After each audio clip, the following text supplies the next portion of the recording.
What is going on, y'all? Welcome to the Mission Ready Men briefing right here on the SHR Media Network, where we are training up warriors, not mealy-mouthed weaklings. Today is Thursday, October 30th, in the year of our Lord, 2025. And this is where we come to get equipped to stand firm, speak truth, and fight back against the culture that is trying to steal your faith, your family, and your freedom. And this is a battle, and it's not just political, it's spiritual. And this battle is always raging. It never takes a day off. So we are done pulling punches, and we're getting after it. So be sure to follow us on all the socials at Mission Ready Men, Facebook, Instagram, Twitter or X, Getter, Truth Social, TikTok, all of them. And check out our Rumble and YouTube channels and be sure to subscribe to those as well.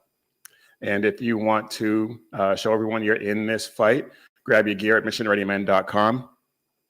Click Shop 7 Armors, check out all the great designs that we have over there. All right, business is done. It is go time. And before I get started, I just wanted to acknowledge the victims of the hurricane in Jamaica. That was a devastating hurricane, and the damage is unimaginable. And so our prayers go up for all of those, all of the victims of that hurricane, and Cuba as well. I know Cuba was hit. I don't know if it was hit quite as hard, but all the victims of that hurricane. We pray for their survival and recovery. All right.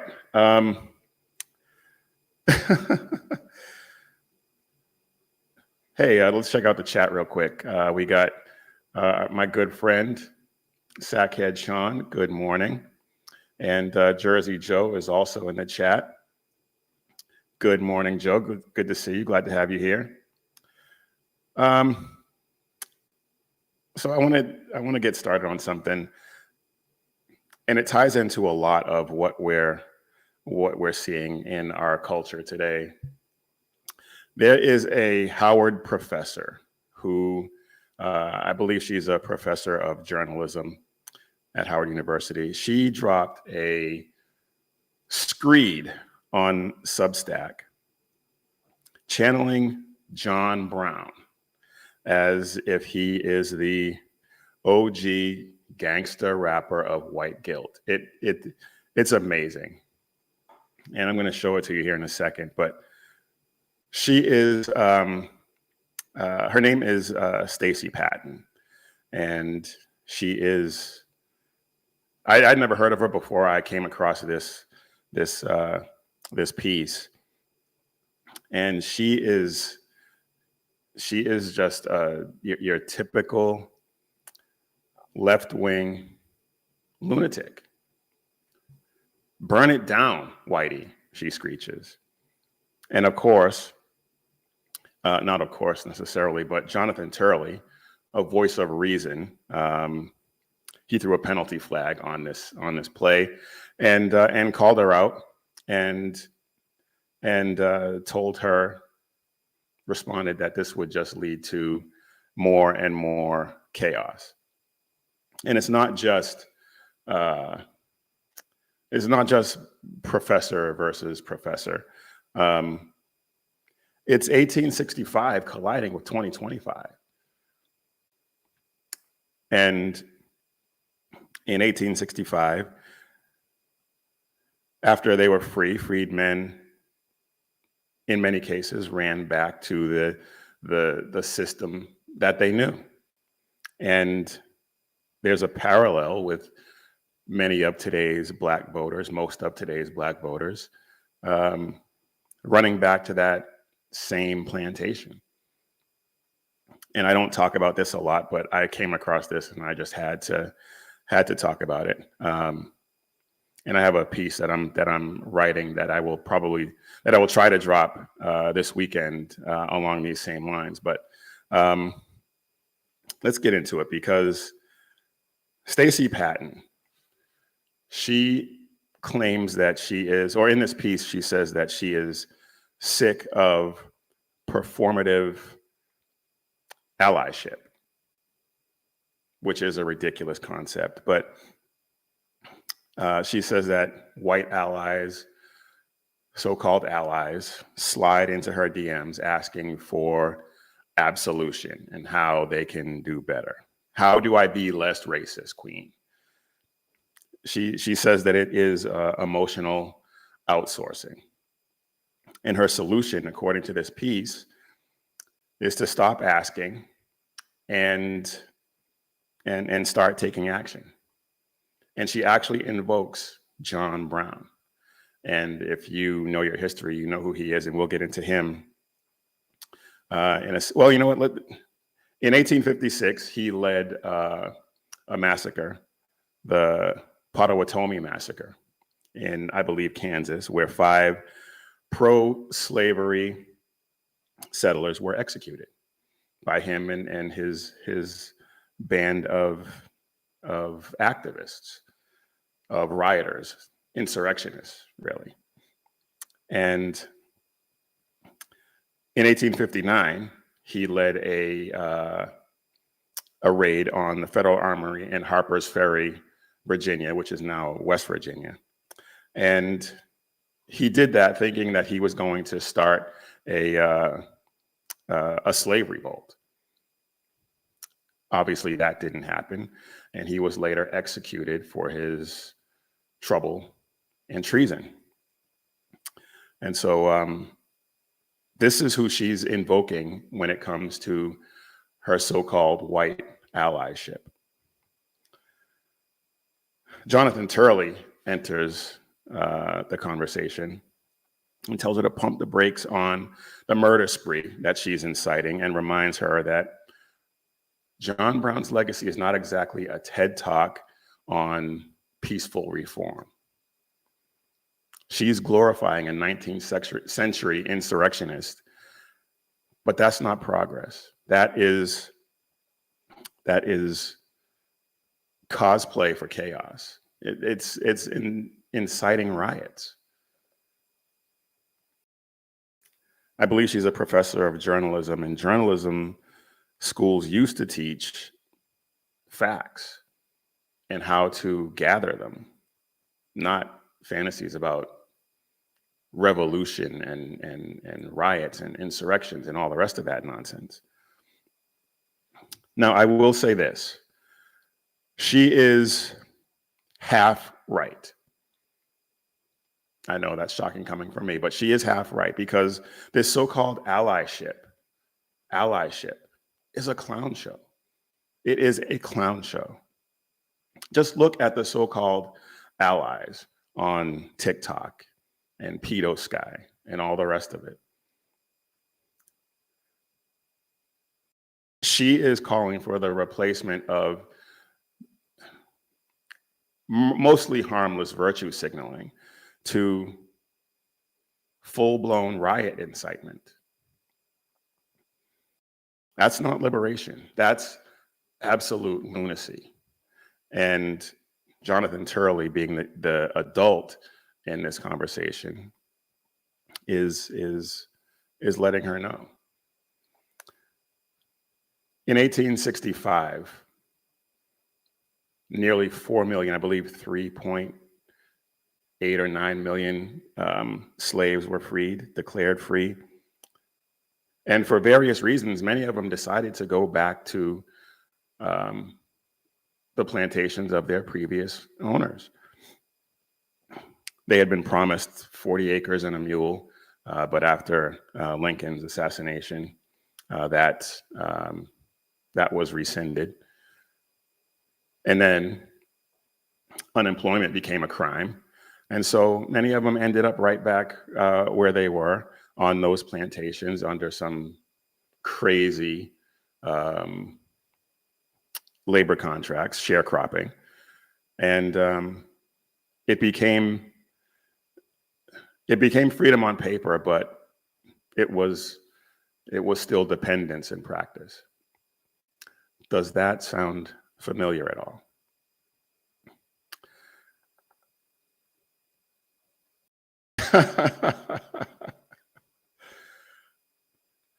Sackhead Sean says I have his attention with that agreement. But yeah. So we have that situation in 1865, and we fast forward to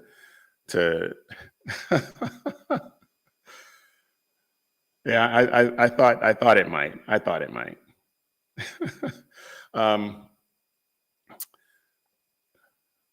Fast forward to 2025 today, and the welfare state has replaced the cotton field, has replaced the plantation, and loyalty has replaced liberty. And since LBJ, and we all know what he's famous for saying, we don't have to get into that, over 90% historically, I believe with President Trump, it's gone down to like 86% or something like that. But between 86 and 90% of Black voters have voted Democrat historically. That is a massive, massive monolithic voting bloc. And what's changed? What's changed for all that loyalty? Democrats have run some of the most run-down, crime-ridden cities for decades. Crime's up. Schools are useless. Government-run schools are useless. Today's chains are not iron. They're psychological. And they have induced a fear of the other party. And people, for some reason, take comfort in promises that never, ever materialize. And then when it gets brought up, they go, oh, we'll get you next time. Decades later, and everything's worse. It's sharecropping with smartphones and Wi-Fi.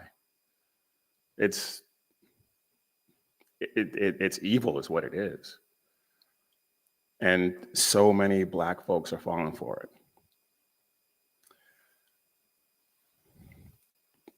Patton, let's take a look at this, because there's one passage in here that I want to highlight, because the whole thing is, and you'll be able to check it out for yourself, but the whole thing is it's just lunacy. But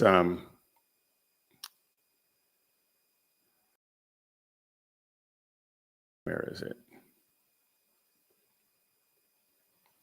So she says, when white allies ask, what can I do? Her answer is, be like John Brown. Ask yourself, what am I willing to burn so somebody else can breathe?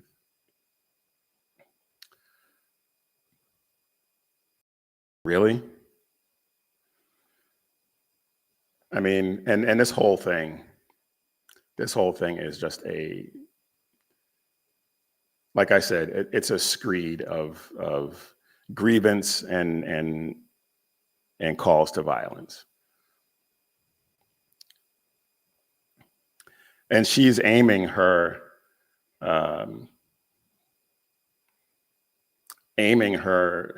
ire at so-called allies, but she's missing the real culprit, which is the political class that profits off of perpetual grievance. The Dems, the left, are the plantation pimps, historical slave owners turned welfare wardens. And Jonathan Turley rebuts that with his, in his usual style, that this rhetoric fuels the extremism that we see. It fuels the the violence that we're seeing on a regular basis. It fuels the extremism that they claim, the left claims that they fear. But they're perpetuating it.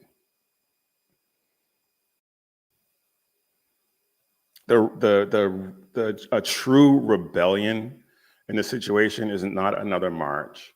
It's not another riot. It's at the ballot box. Stop voting for your own enslavement. It's that plain and simple.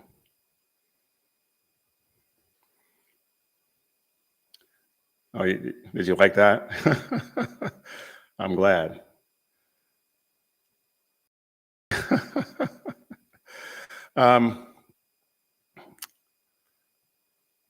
Instead of wallowing in fury and grievance, focus on how to get out of that madness. Expose the institutions that you think are harming, not torching them, burning them down, rioting, shooting. That's not going to get it done. And quit pledging allegiance to the party that fuels your frustration. You get nothing out of it. Absolutely nothing.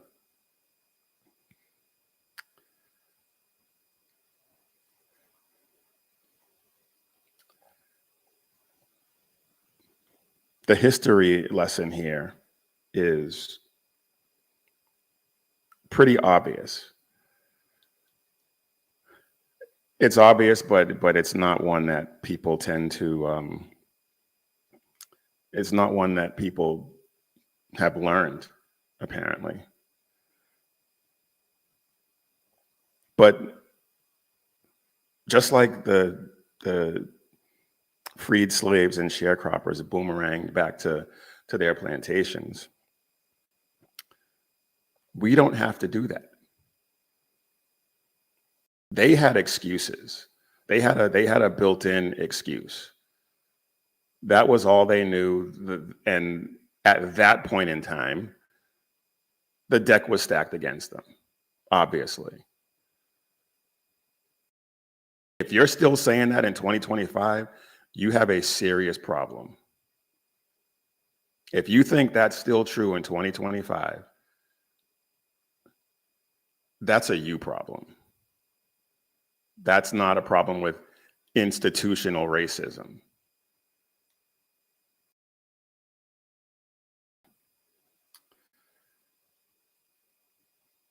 The fury and the passion that this woman, Stacey Patton, has, it could be used for so much good if it actually ignited thought rather than incited people to ignite fires.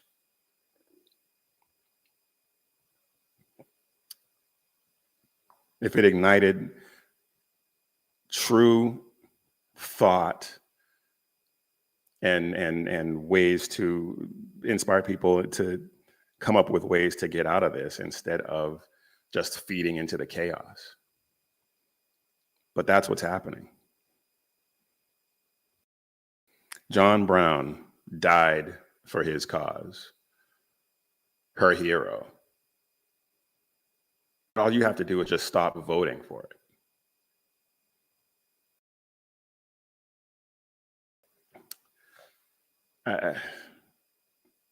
I mean, it seems so obvious on so many levels, but the gaslighting and the propaganda has taken such a hold that it's crazy. All right, how does everything sound? I had some issues last time, and I think I fixed it, but we shall see. We shall see. All right, let's move on. I want to talk about this real quick because I haven't talked about it in a while.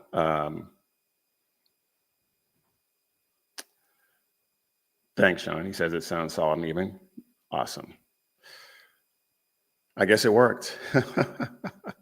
But I want to talk about this because I haven't talked about it in a while, and they made some news with their with the same tactics that they usually use. I'm talking about the ceasefire in Gaza. And I've said numerous times when it comes to this that you cannot trust these people. You cannot trust somebody who doesn't even recognize your right to exist, who thinks that if you don't come around to their way of thinking, if you don't convert to their religion, well, then you deserve to die or you deserve to be their slaves. They feign peace, announce a truce, they return fake hostages, they return bodies of so-called hostages only to find out that they were not. And then they just, I don't know, hope that people are too distracted to notice or something. I mean, I don't know what, other than just buying time, I don't know what their goals here. Well, obviously in eradicating Israel. But in the short term, I don't understand what they think they're accomplishing with this. They're not winning anybody over to their cause. But the truce that was entered into on October 10th, it had less commitment attached to it than your January gym membership. Seriously. And we have some drone footage I'm going to show you here in a little bit that just proves how sick and depraved these people are, as if we didn't already know this, but there's more proof. On October, well, as I said, the ceasefire, the truce was agreed to on October 10th. On October 19th, Hamas sniper fire shot, and I believe shot two, killed, I believe, one IDF soldier. And Hamas just, no biggie. But Israel's the one who's the aggressor here. And then on October 28th, they shot anti-tank missiles into Israel from Rafah. And the IDF retaliated with brutal airstrikes. People have this notion that somehow Hamas is going to be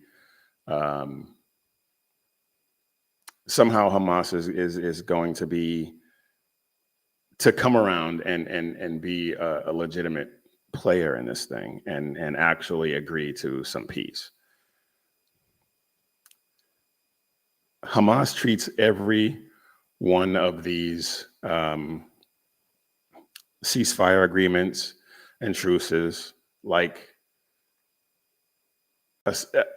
all they're doing in these things is just rearming and reloading. Nothing more. Peace is not anywhere in their agenda. Nowhere. So we talked about how they have returned bodies claiming them to be Israeli citizens, when in fact they were Gazans and not any of the hostages that we know about. And they just said, oops, my bad. But here's, and I talked about this when it first happened, where they said that it was going to take a long time. They had a certain amount of time to produce the bodies of the hostages, and they said it was going to take a lot longer than that because they didn't know where they were. Okay. Well, it turns out that they did. That they do. And we knew this. Anyone who's been paying attention to this knows that they knew exactly where these bodies were.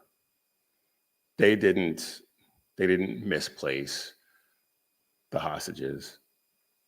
They didn't misplace the people that they killed. Not by a long shot. And here is evidence of that. The IDF has drone footage of them locating and reburying. Well, you know what? Just watch this.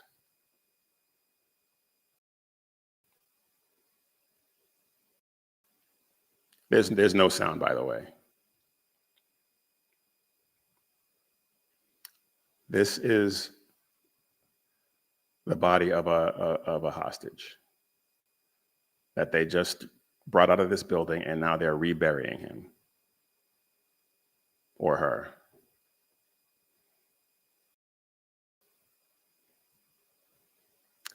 And then they bring in an Israeli bulldozer to discover this body.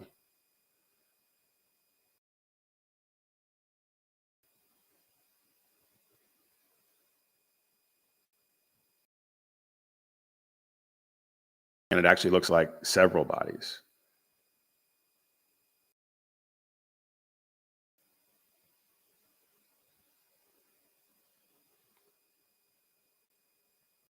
These people are sick.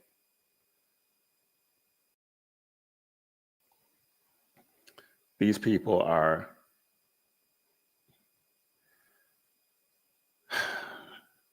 sick. Doesn't even begin to describe what these people are.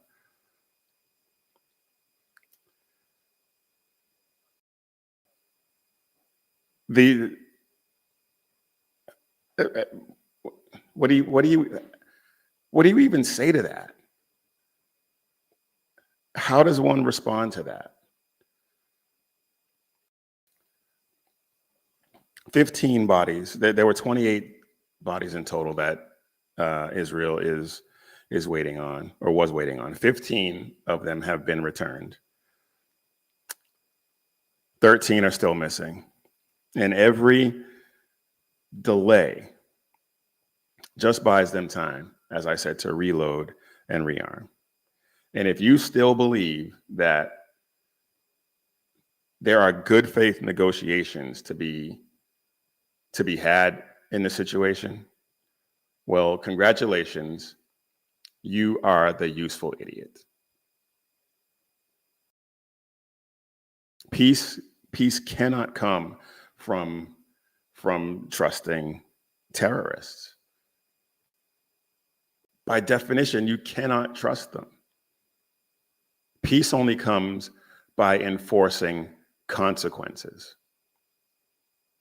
And all they're doing with this delay tactic of returning the bodies of the hostages, all they're doing is delaying those consequences until they can come up with another tactic and launch another attack.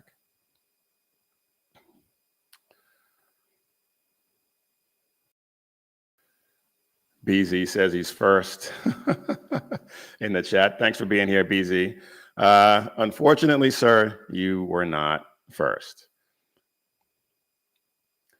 Sackhead Sean says, with a hellfire. That's how you respond. Yes, I agree. I agree. And we all know we all know that they're doing this because once they do return Israel just wants their citizens back so that they can give them a proper burial and that their families can have closure. They know that once all of the hostages are returned, Israel is going to light them up. They know this. That's what this is about. They can delay it long enough to launch, to plan another attack, or they can get more hostages and kill more Israelis. That's it. That is all there is to it. You know it, and I know it. Israel knows it. And I think that the people who really want to see this, who really want to see this peace negotiation go through, and everybody wants peace. Nobody's denying that we want peace. The problem is, can it be achieved with these people? And I don't think it can. If you think it can, I would love to hear how. But I don't think so. The only way it happens is when these people are completely wiped out, when Hamas is eradicated. That's it. And for whatever reason, eradicating Hamas, I believe Israel is fully on board, but for whatever reason, President Trump doesn't want to see that happen just yet. He wants peace, and that's a laudable goal, yes. But both parties have to want peace. And as we've talked about many, many times, Hamas, their charter calls for them to completely wipe Israel off the map. So if one side wants peace, and that's the other thing, if Israel were to lay down their arms, Hamas would proceed immediately to wipe them off the map. If Hamas were to lay down theirs, there would be peace. But they're clearly not interested in that.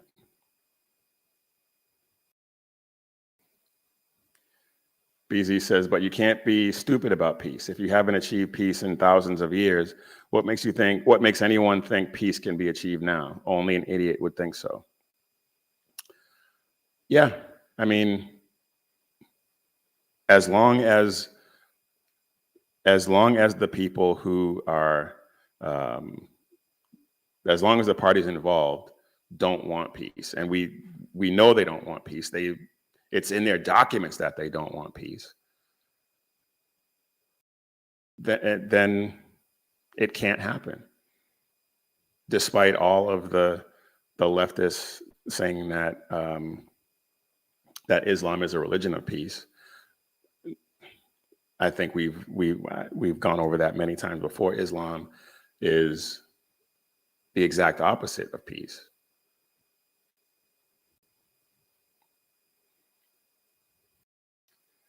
BZ says, Islam only understands strength. I keep saying, read The Strong Horse by Lee Smith. Read The Closed Circle by David Price Jones. Absolutely. Absolutely. They only understand power. All right.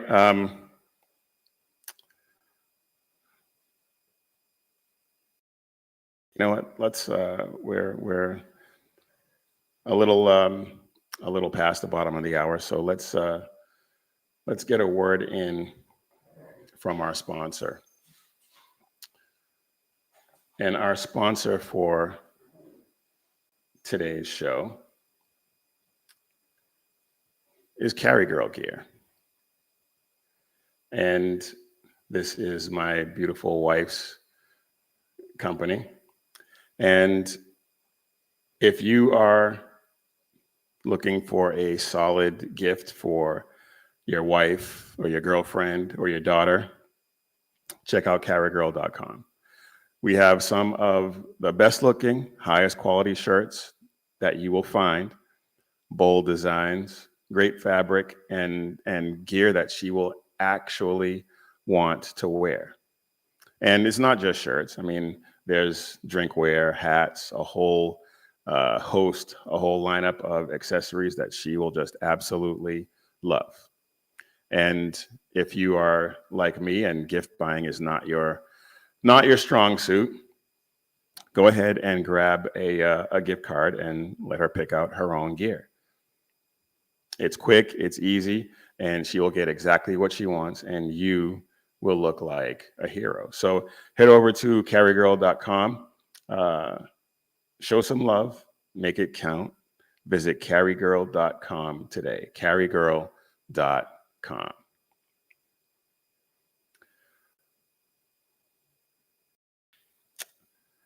All right, y'all. I am Big E, and you are watching or listening to the Mission Ready Men briefing right here on the SHR Media Network, where you can catch Sackhead Sean with the Edge of Liberty every Monday and Wednesday at 11 p.m. Eastern, 8 p.m. Pacific. The Reaver of Common Sense with Jersey Joe every Monday and Friday at 9 p.m. Eastern, 6 p.m. Pacific. And BZ, who is lighting up the chat with the Berserk Bobcat Saloon every Tuesday and Thursday at 11 p.m. Eastern and 8 p.m. Pacific. He will be on tonight, so be sure to check him out. And like and subscribe to all of these guys' great shows, and subscribe to the YouTube channel, the SHR YouTube channel. I believe we are up to 663 subscriptions, so thank you all very much for that. Keep sharing, keep having your friends subscribe, and pray that we have a huge breakthrough, that we continue to break through the way we have been over the past few months, because we want to reach as many people as we possibly can. All right, now back to our regularly scheduled programming.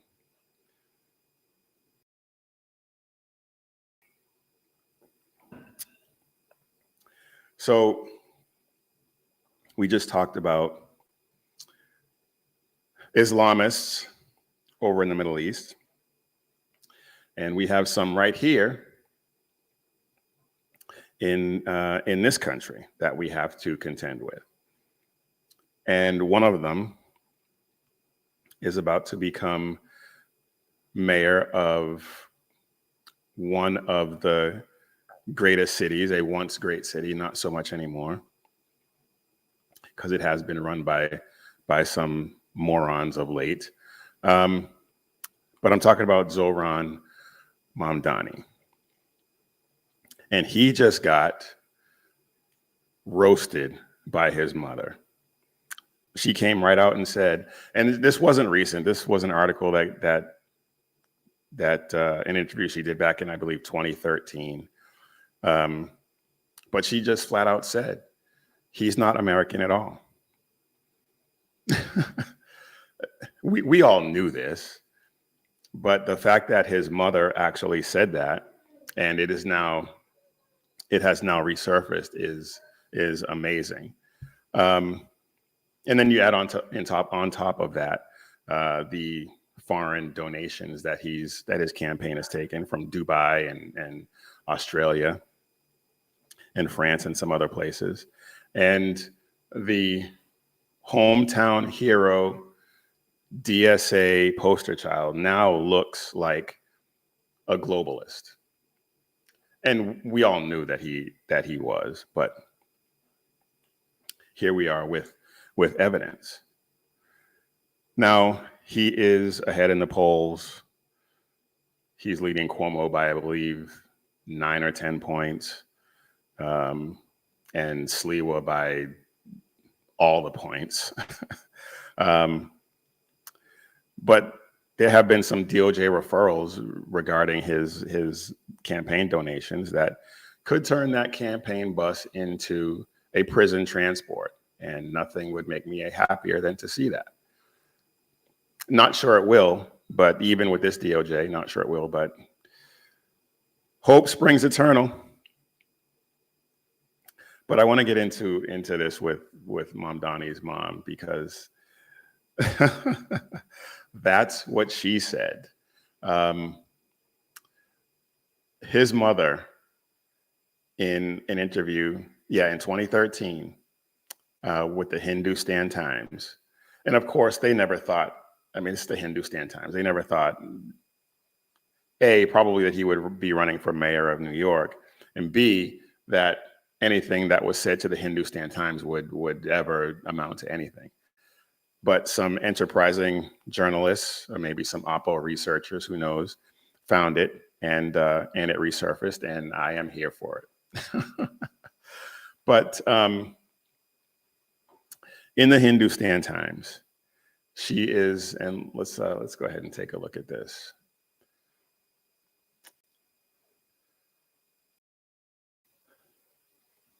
My son is not a Farang. We are Desi. Let's see, here we go.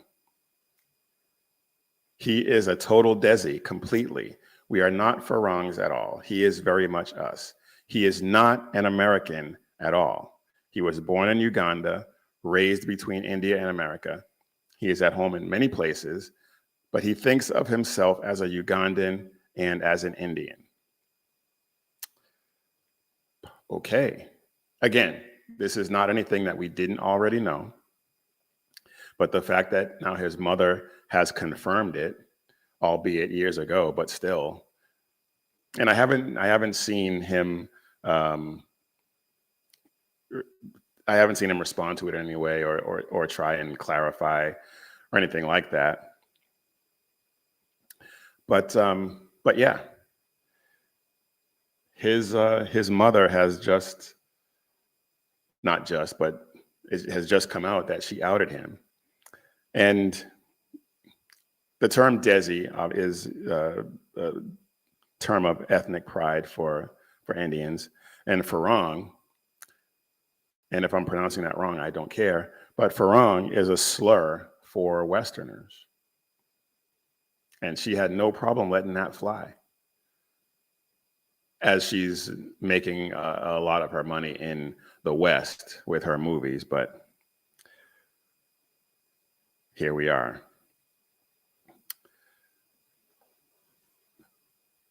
These, why, it blows my mind. It absolutely blows my mind.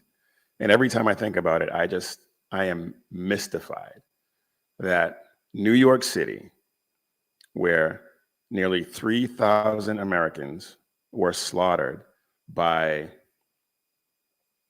Islamic jihadists, are about to elect as mayor a guy who supports Islamic jihadists,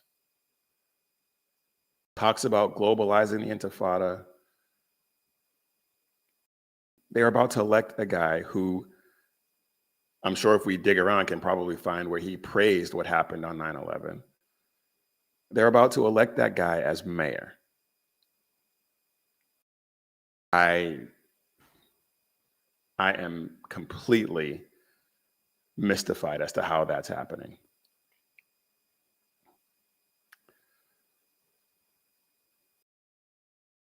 BZ says only 5 days until the US turns the largest financial hub in the nation over to Islam and communists. What a joy. More like a nightmare, but yeah, that is what is about to happen.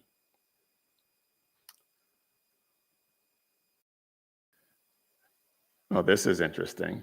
BZ says, in Star Trek, ever wonder where the Ferengi came from?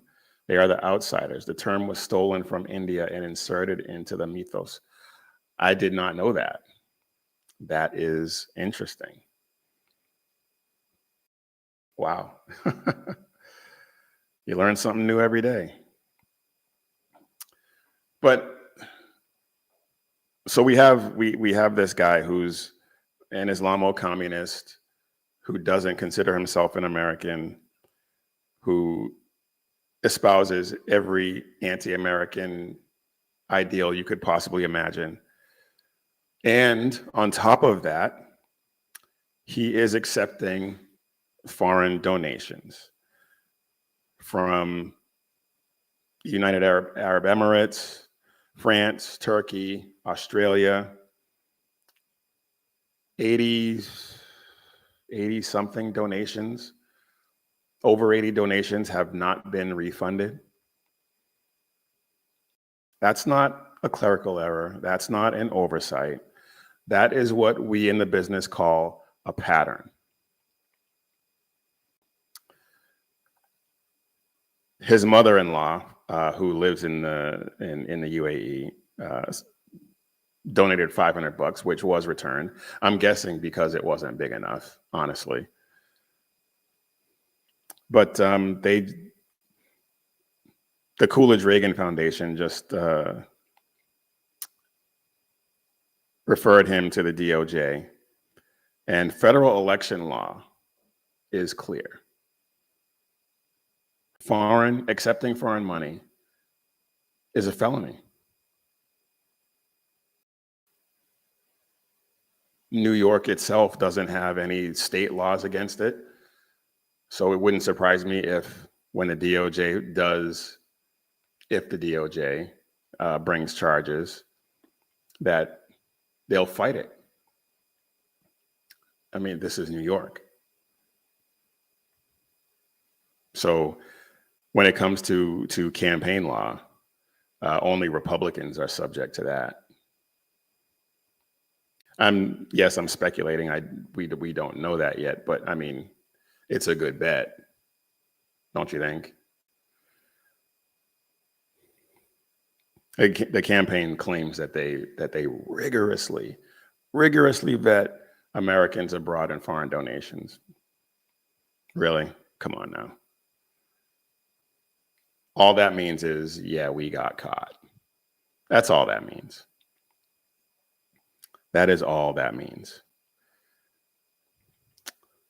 If this guy wins, if this Islamo-communist wins, New York City loses. He wants to defund the police. He wants to give people free rent. He wants to give people free public transportation. He wants to globalize the Intifada. If he gets elected, and I know people are saying that it's going to be very difficult for him to, implement all the things that he wants to. I don't think it's going to be that difficult. I don't think it's going to be that difficult, honestly. But if he wins, New York City is basically going to be Venezuela. And I'd say Venezuela with better pizza and bagels, but the people who run those shops aren't going to be able to afford to run their businesses. It's just that plain and simple.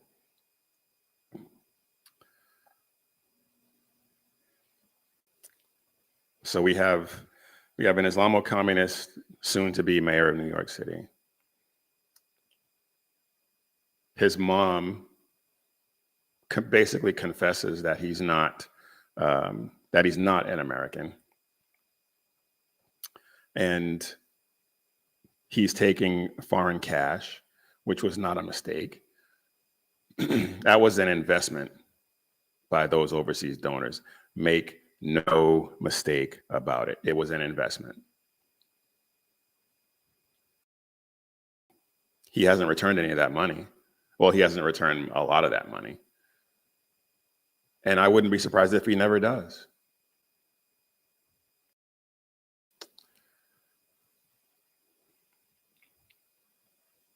this is going to be a disaster for New York City. And for the people who have to work there and the people who are, excuse me, are fighting against his candidacy, I feel for them. I do. There's just not enough of those people to counter this. And those people, the ones who live there and have the means, they are going to flee. They are going to flee. And the people who work there, it's going to be interesting to see if they continue to work in those positions. If they can find somewhere else to go. I hope they can. Ultimately, I pray that he loses, but it's not looking like that's going to happen. So the next best thing is to pray that the people who are there don't get trapped for very long.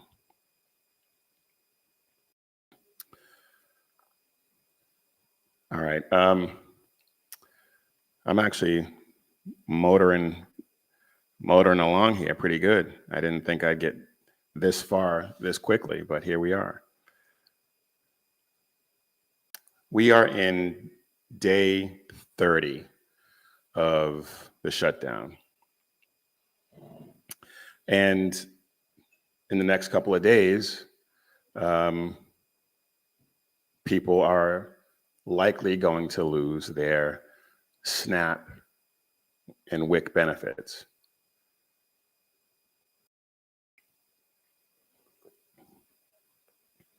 And people are losing their minds. And on a certain level, watching some of these videos is amusing at first, but after seeing a lot of these videos, it actually is sad and disheartening that we've come to this point. Going back to New York, Beasley says people will work there, they won't live there. Businesses and corporations will decide to leave because they have money that individuals and families do not have. Yeah, exactly. And when I talk about people who work there, I was watching the news this morning and people were talking about how New Yorkers are going to get what they deserve. And the new studio was in New York, and the anchor was like, I have to work here. I don't deserve this. And he's right. He doesn't. And then there are people who, like I said, are fighting for New York, and hopefully they can win. Prayerfully they can win, but we'll see. We shall see.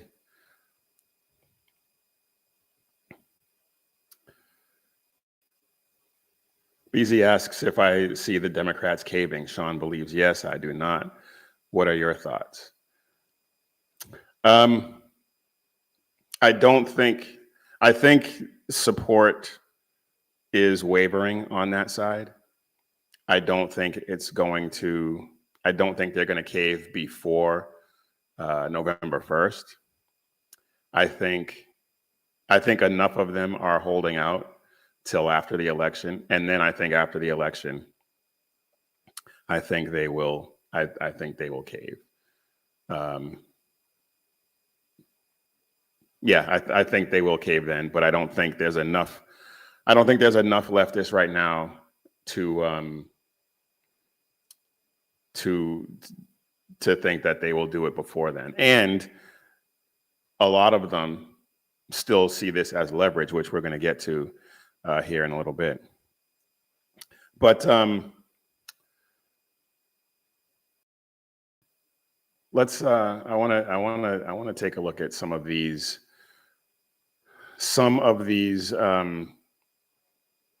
videos, and I'm not going to get into all of them, and I'm not going to play. Some of them are quite long, but some of these videos are just wow. Just in fact, let's take a look at this one, because this one,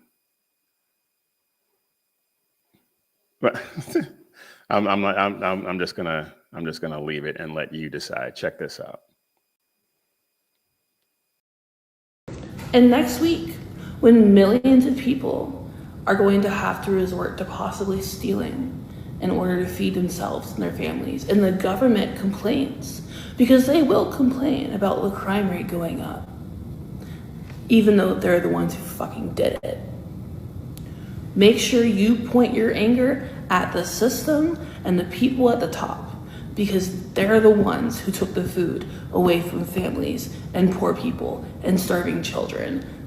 The poor people just want to eat.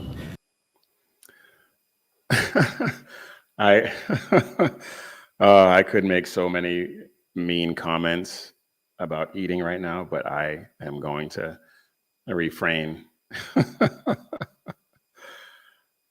No, I'm not. Obviously, she wants to eat. She's done quite a bit of it.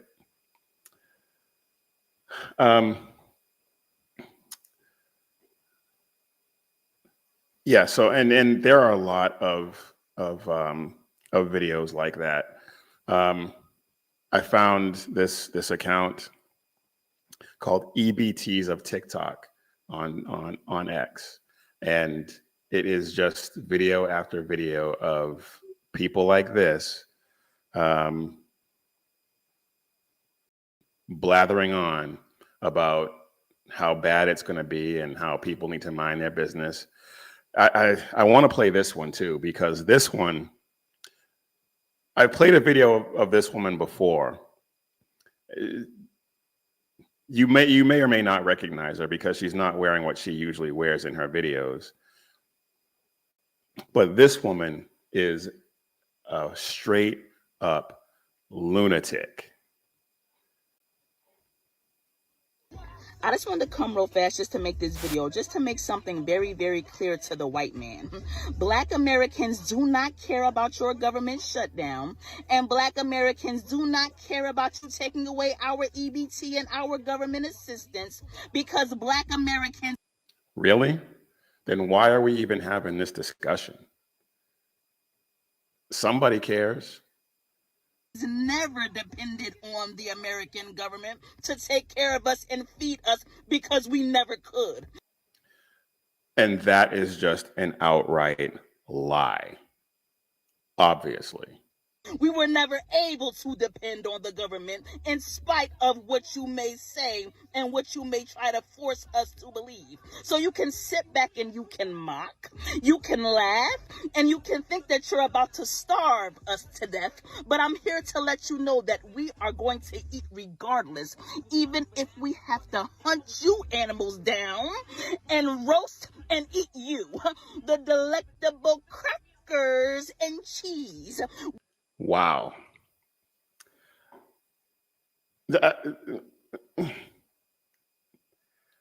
I thought she was crazy before. I actually hadn't played that all the way through up to that point, but she's nuts. She is an absolute lunatic. Whatever's beyond lunatic, because I use lunatic a lot. Whatever is beyond that, that's her. Wow. So yeah, EBTs of TikTok is, if you want to see more of that, you may or may not. I got one more for you though. This one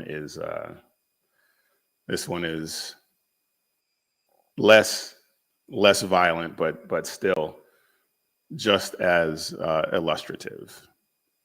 Yeah, I told y'all, with or without EBT, me and mine gonna eat. Clock it. Clearly. Of course we gonna eat. On She never who? not gonna cuz now. We gonna eat. So of course, what they're alluding to is the fact that they are going to rob people of their groceries. They're going to loot grocery stores. These people are insane. And as you can see from just the videos that I just showed you, most of them don't need to be on any type of assistance. They got their hair done. They got their nails done. These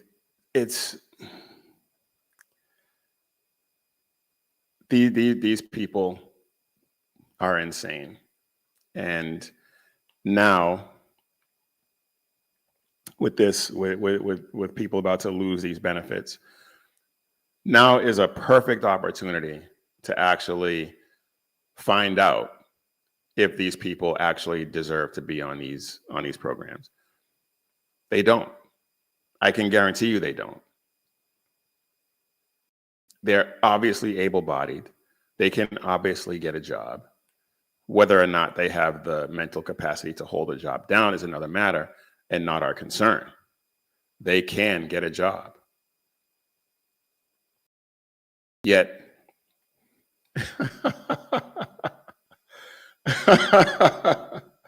SP Lewis says, I am insanely gamey. Oh, that's hilarious. There was another one on EBTs of TikTok where this woman said that if anybody tries to take the food that she paid for, they were gonna find out. If they FA and try to take the food that she paid for, they will FO. And I think that's true in a lot of places. But this this chaos that we're seeing is, I don't think it's accidental. I don't think it's accidental. And why do I not think it's accidental? Well, I played for you, I'm not gonna play it again, but I played for you before, I believe last week, either last show or last week, Catherine Clark saying that it was leverage, that this shutdown was good leverage for them. And everybody lost their mind saying she couldn't believe that, or they couldn't believe that somebody would say that having families go without food is leverage. Yet, she is not the only one.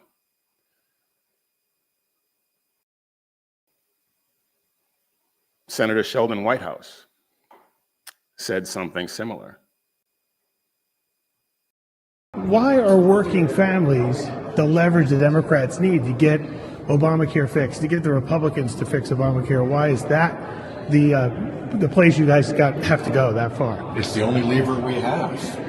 And frankly, it wouldn't be a lever at all if Republicans were being reasonable and doing exactly what they should be doing for the sake of their own constituents, so many of whom depend on the Affordable Care Credits. Why are working families... Okay.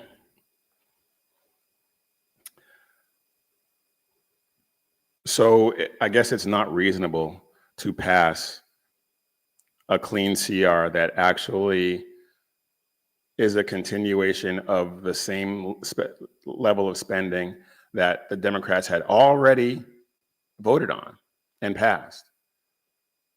Now doing that is unreasonable.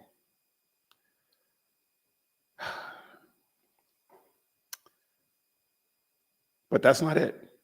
That's not it. There's one more. Well, actually, there's a few more, but I'm only gonna only going to show you one more. If I can find it. All right, here we go.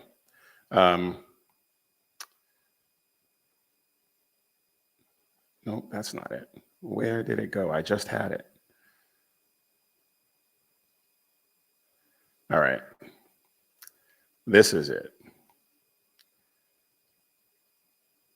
This is Senator Coons on C-SPAN the other night. And listen to him explain why leverage is a good thing. Control the House, the Senate, and the White House. Frankly, this is our only moment of leverage. And although a very unpleasant tool to use, it's gotten us focused on what we have to do to change direction on health care. Republicans control the House. He says it's unpleasant, but necessary, I guess, because it has allowed them to focus. These people, I don't know how much more reasonable Republicans could get. They voted 14 times between the House and the Senate to pass this CR. And Republicans have voted against it every time. Representative Johnson, Speaker Johnson had a chart that showed all the different times that they voted on the bill to vote to open the government. And each time there was a green check mark next to the Republicans and a red X under the Democrats.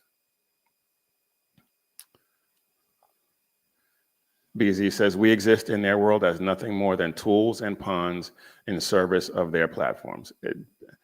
Precisely. That is exactly right. That is exactly right.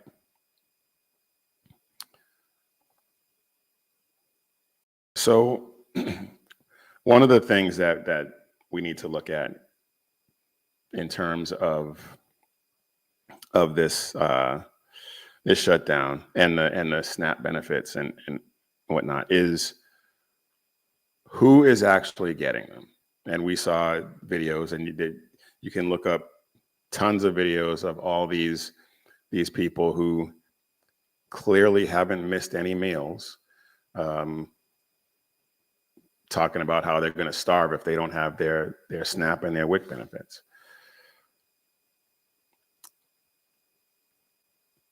There was a report on Newsmax, and I believe BZ talked about this on his last show, that showed that 59% of immigrant-led households get some form of welfare.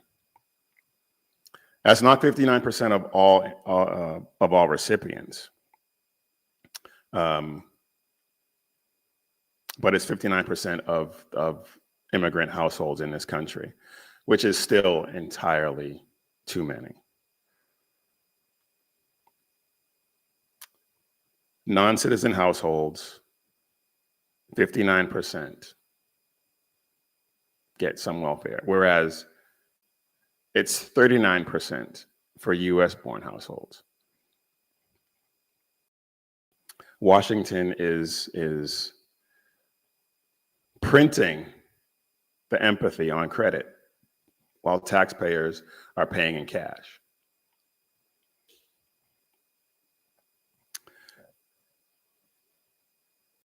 These people who are getting these benefits, not only are they, many of them not citizens, but as I said earlier, many of them don't need it. They got their nails done. They got their hair done. They got fake lashes, designer clothes, filming these videos on their $2,000 smartphones.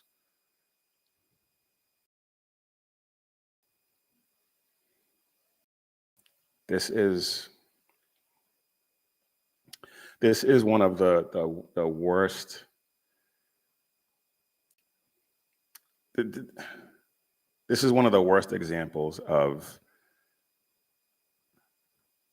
American decadence and moral decay that we've seen. And there are a ton of examples, don't get me wrong. And we have these leftists lying that it's Republicans who are the cause of it. It's the Democrats that are holding the funding hostage. You've heard them admit it, that it's the only leverage they have. They're admitting to it.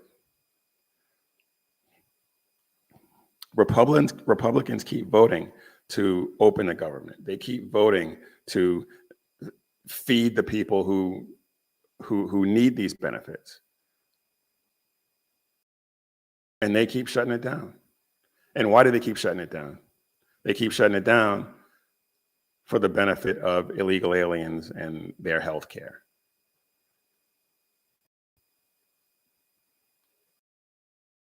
Their first responsibility is Americans. And yet they are using Americans' suffering as leverage to help illegal aliens. I would say it's unbelievable, but when you actually pay attention and think about everything that the left has done up to this point, it is completely believable. Completely believable.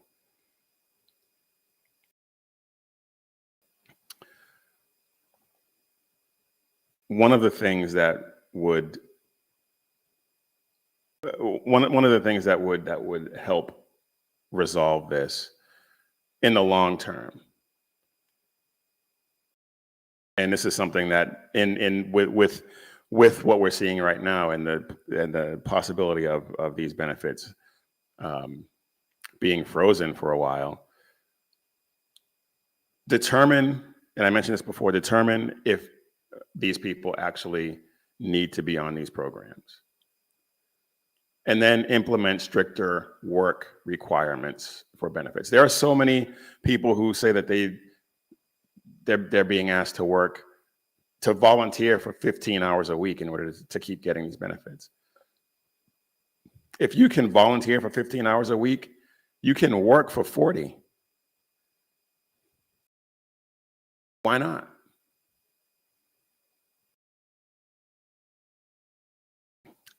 And obviously enforce immigration law, which thankfully President Trump is doing. They're trying to block him in some instances, but he's doing a good job on that, right? And get rid of birthright citizenship. Get rid, I shouldn't use that term. Stop allowing anchor babies. If I use that other term, people would say I'm inciting violence or advocating for some violence or something like that, which is not the case.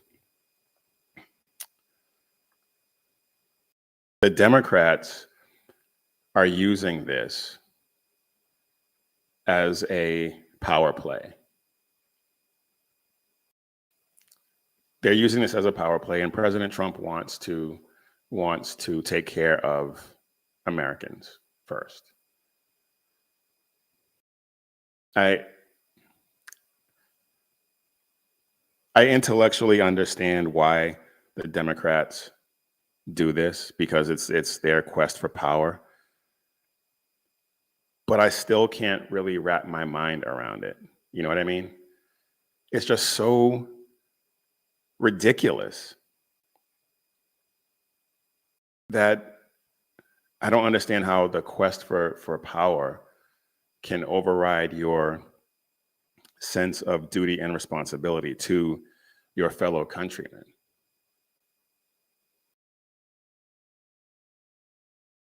If you can explain it to me, be my guest. I don't get it. I just don't.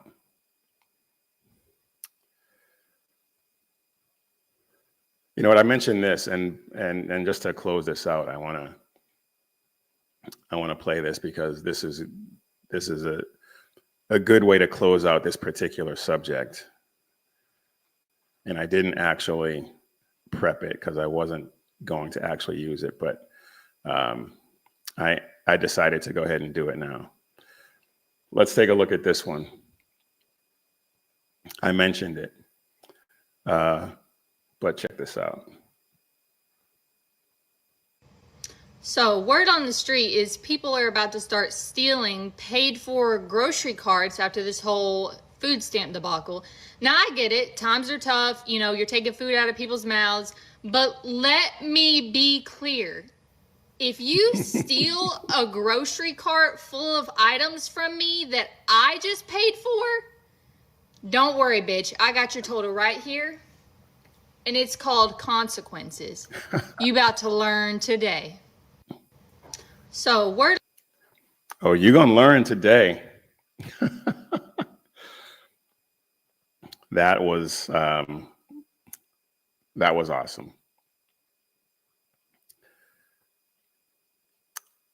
And I wanted to play that because I want to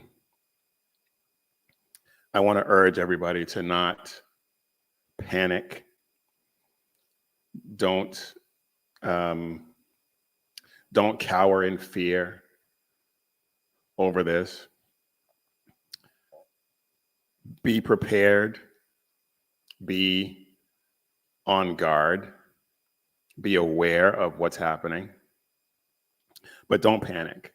Don't let these people, don't let the threats of this madness stop you from living your life, from doing what you have to do. The chaos will only win if we let it win. It will only win if we let it win.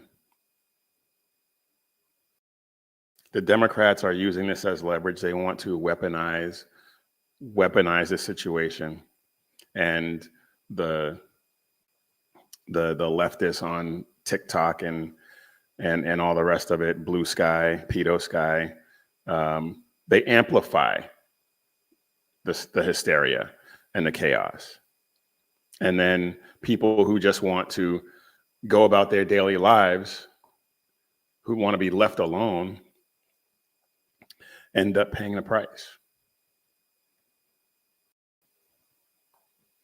So, well, we'll see how this plays out. We'll see what happens after November 1st. But I think I think people are going to be in for a rude awakening. I really do. BZ says, no one is panicking. We're simply prepared as we normally are. Yep. People like us, you and me, absolutely. I think there are a lot of people out there who are maybe not panicking, but a little apprehensive about what's going on. But yeah, just be prepared. It wins if we provide no consequences. Yes, absolutely. Yeah, and up to this point, we have been losing. We have been losing. But I think a new attitude is taking hold. I really do. All right, we are coming up on the end, and I do want to try and end again on a somewhat lighter note. I'd motored through a lot of that quicker than I thought, so I didn't have a whole lot a whole lot prepared in terms of some lighter stuff. But I always like to check out Twitchy when I'm looking for something to amuse me. Let's see what we got here. Oh yeah, let's take a look at this. J.K. Rowling, she has been one of the best voices in terms of this trans ideology nonsense. She's a leftist on just about everything else, but she is spot on with this. And apparently Glamour magazine has chosen 9 men as their 2025 Women of the Year. Wow. Glamour UK. And J.K. Rowling posted, I grew up in an era when mainstream women's magazines told girls they need to be thinner and prettier. Now mainstream women's magazines tell girls that men are better women than they are. We've been saying that for a long time, that this trans nonsense, this gender delusion nonsense, it's just dudes cosplaying what they think women are, and the American Pravda, the mainstream media in general, celebrating this is telling women exactly that. That men make better women than they do. Men mansplaining how to be women. It's insane.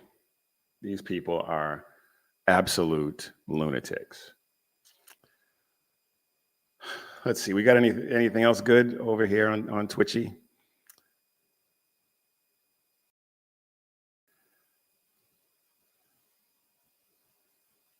Oh yeah, let's see what Scott Jennings has to say.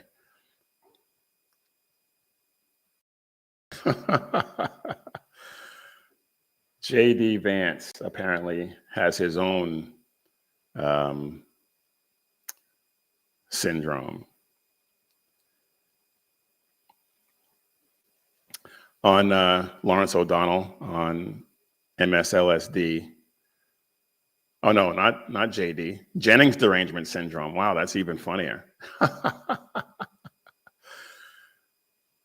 Jennings says he knows why O'Donnell unleashed his JDS rant. Let's see. Listen, there's this lunatic on MSNBC at 10 o'clock every night named Lawrence O'Donnell. And I had sort of forgotten that he was a thing, but I guess he still has a show. And he went crazy on yours truly the other night. Hollywood Sean, turn on the lunatic. And now CNN eagerly pays a Trump supporter to lie on CNN every day and night for Donald Trump. CNN did this during the first Trump presidential campaign and presidency. CNN regularly paid Trump supporters to lie about Trump on CNN, but the CNN regime then realized that was a mistake. And they stopped doing it. They stopped paying for lies. But then CNN got a new head. The head of CNN for the last 3 years, hired by the Trump-supporting owner and operator of CNN, is an Englishman who thinks paying Scott Jennings to lie about Donald Trump is money very well spent. Lie? Someone at MSNBC is accusing someone else of lying? From that propaganda outfit over there, they're accusing me or anyone else of lying? Outrageous. By the way, the head of CNN is a guy named Mark Thompson. He's an American citizen. I'm not sure what Lawrence O'Donnell was implying by calling him an Englishman, but Mark Thompson is an American citizen. He is from Britain, but he's an American citizen. Here is Lawrence O'Donnell's real problem. He's irrelevant. Nobody likes his show. I was looking at some information. You know, he's on at 10 o'clock Eastern at night. He's up against Abby Phillip, Newsnight with Abby Phillip, where I appear on a regular basis. I was looking at the last month, the month of October. They have this thing in television called the demo. The demo is short for advertising demographic. Advertising demo.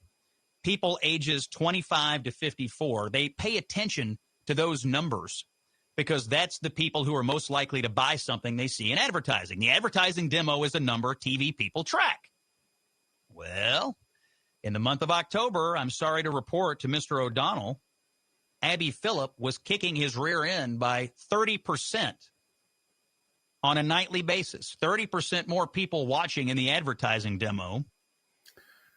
Wow. That's saying something, because Abby Phillip, she is one of the dumbest people on TV. And the only reason I think she gets ratings is because they have smart conservatives on a regular basis on her show, like Scott Jennings, Shermichael Singleton, and Mr. Wonderful. I can't think of his real name off the top of my head. When those guys are on those shows, most of those segments are absolute gold. But Abby Phillip is a moron. And obviously, I'm not sure that Lawrence O'Donnell is much smarter. And she's kicking his butt, apparently, in the ratings. So that is that's good. That's great. Maybe Lawrence O'Donnell can finally ride off into the sunset. But for some reason, MSLSD, they like to hang on to these people. I mean, they hung on to Joy Reid for far too long. Rachel Maddow is still there. And so maybe they just like losing money. I don't know. But anyway, folks, that's all I got for you this time. I will try to do make each episode better than the last one. If anything that was said here today hits home for you, please take a second to like and subscribe and share it with everyone that you know. Because we're not just here to run our mouths and opine. We're here to spread the gospel of Jesus Christ and carry the banner of faith, freedom, and hope for future generations. And again, if you want some cool gear, head over to missionreadymen.com, hit Shop 7 Armors, and check out all the great designs that we have over there about bold faith, true grit, and unapologetic patriotism. And as always, when seconds count, the police are only minutes away, but the Lord is right there with you. So keep your prayers going up and your head on a swivel. God bless.